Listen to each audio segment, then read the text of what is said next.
the Chinese New Year Parade. These days, the parade represents one of the few times the streets of Chinatown are as vibrant as they were in the past.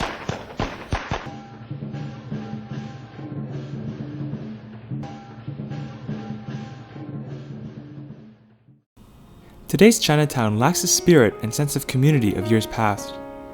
Many of its beautiful, historic buildings are becoming more and more dilapidated as a result of lack of upkeep and decades of use. Many Chinese have continued to physically and emotionally detach themselves from their ancestral beginnings in this iconic Vancouver neighborhood. The Meiwa Hotel building at 258 East Pender Street was around when the exact opposite was true. Vancouver's Chinatown shares its beginnings with the founding of the city itself. A small lumber mill town until the completion of the Transcontinental Railway, which utilized the labor of some 17,000 Chinese, Vancouver grew rapidly in the late 19th century.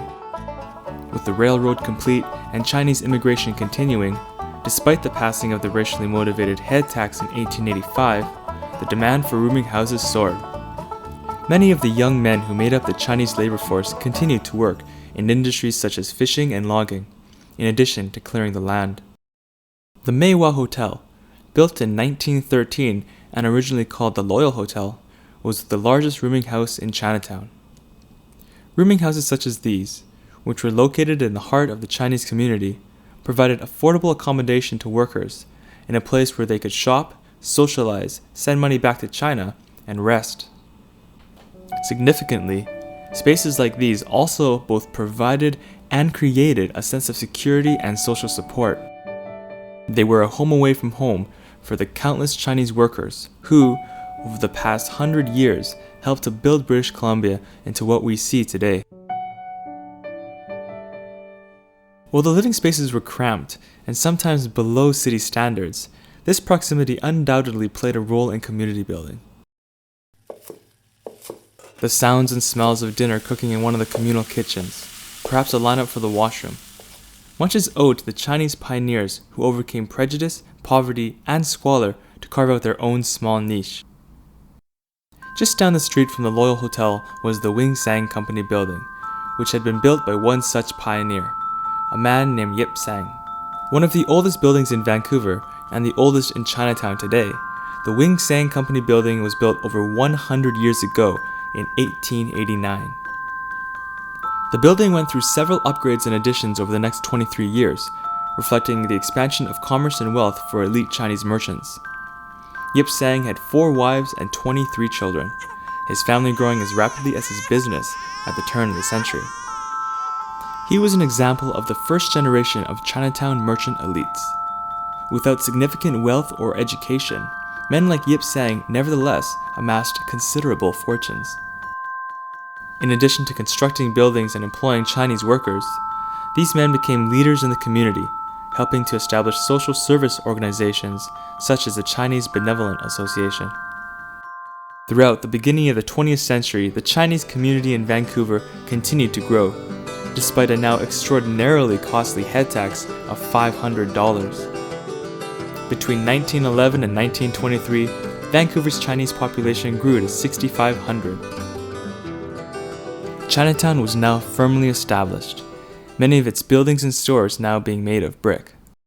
One such store may have been the one owned by Louie, best known for being the patriarch of one of Chinatown's most prominent families. The small grocery store he opened in 1903 would ultimately symbolize Chinatown's broad influence throughout BC. Louie furthered connections between Chinatown, Vancouver, and all of British Columbia because Louie owned many of the trucks used to transport the produce. Lines can be traced from small towns all over the province to Chinatown, reinforcing the notion that Chinatown is connected to all of British Columbia. As Chinatown prospered, BC prospered. However, in 1923, due to mounting racism against the Chinese Exclusion Act was passed in order to stop all Chinese immigration. Until the act was repealed, 24 years later in 1947, officially, only 44 Chinese came to Canada. During those years, Canada Day was known to the Chinese as Humiliation Day, Nevertheless, the Chinese community bonded through activities like sports. The Chinese student soccer team won the Iroquois Cup in 1926, the Wednesday League Cup in 1931, the Spalding Cup in 1937, and the BC Mainland Cup in 1934. This was a source of great pride for the community. After the BC Mainland Cup Championship, celebrations broke out throughout Chinatown. A parade, complete with a hired band, marched through the small but jubilant Vancouver neighborhood. Much more than just a trophy, the success of the Chinese students' soccer team showed that unlike the racist situations of daily life, in athletics, everyday Chinese could fight and win. Look at the faces on the sports teams, and you see the sense of pride, you see the sense of community. It's strange. I mean, in spite of all the discrimination and the problem, you look back in the old pictures. There's such a sense of optimism, and hope in those days, and the future seemed to look so bright. Fittingly, the day after the monumental victory was declared a holiday in Chinatown. This sense of togetherness was also reflected in the many associations and societies scattered throughout Chinatown, many of which owned their own buildings. The Yue Shan Society buildings have long been a part of Vancouver's landscape. Today, as in the past, just up the stairs and behind an old white door, the clack-clack of the mahjong tiles being shuffled signaled the coming together of people. After the 1940s, in an effort to attract more young people in the community, the building became a place for people to learn dance, martial arts, and play music. Downstairs, the sounds and smells of the dry goods stores, barbershops, herbal stores, and drugstores merged with the vibrant community spirit above. If you wanted a haircut in the 1920s, you could stop by the Tai Hong barbershop. In the 1940s or 50s, you could drop by the Wing Hing dry goods store for some dried scallops and ginseng. And in 1975, you could visit the China West novelty shop for some toys and Chinese curios. Anyone and everyone could take part in this community. In between the bustling of the society spaces and the shops below, the building's rooming apartments tell many stories. As with the Loyal Hotel, bachelor men would come from all over British Columbia.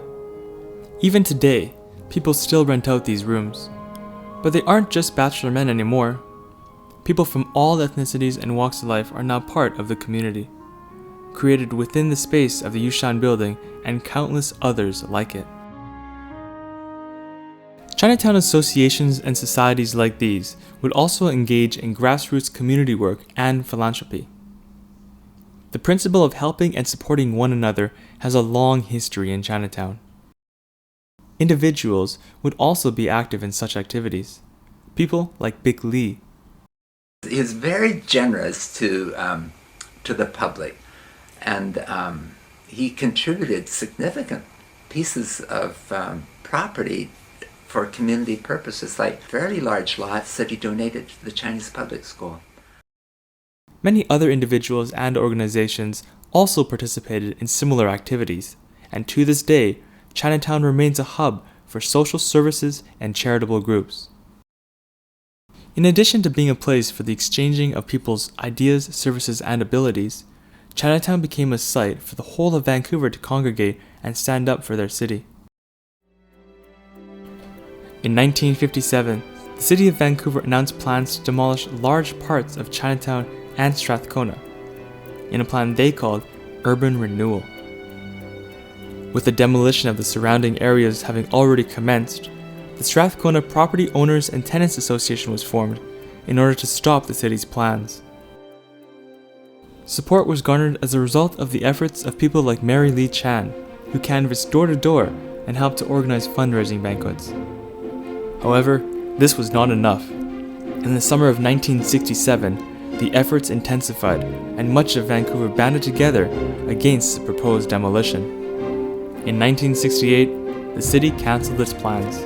People from very different backgrounds all came together to help save a vital Vancouver community.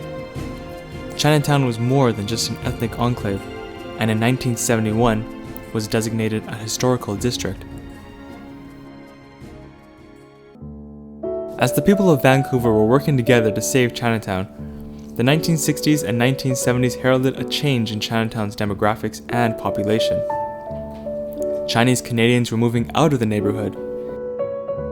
The Chinese were becoming more and more integrated into the rest of Vancouver. Places like Victoria Street and 41st Avenue, as well as the city of Richmond, became new focal points for Chinese Canadians. As a result, Chinatown has become a less vibrant and cohesive community. In many ways, it has become a place neglected.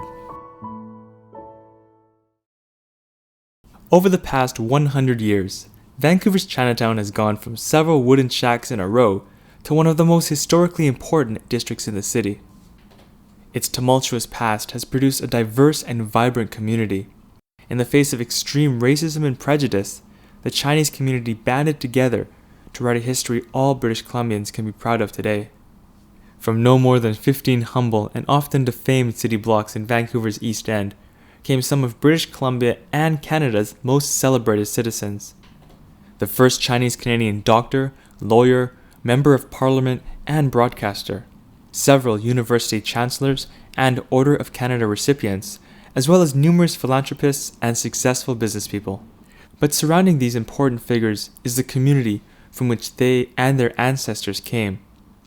The buildings which they lived, the streets which they walked, the subtle sights and sounds which made up everyday life in Chinatown over the past 100 years.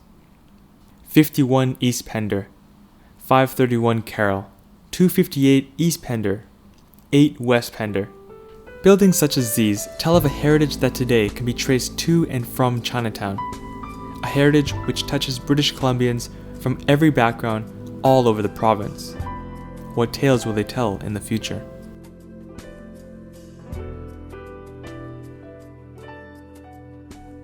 Those are the things that he taught us, to be fair and to be generous.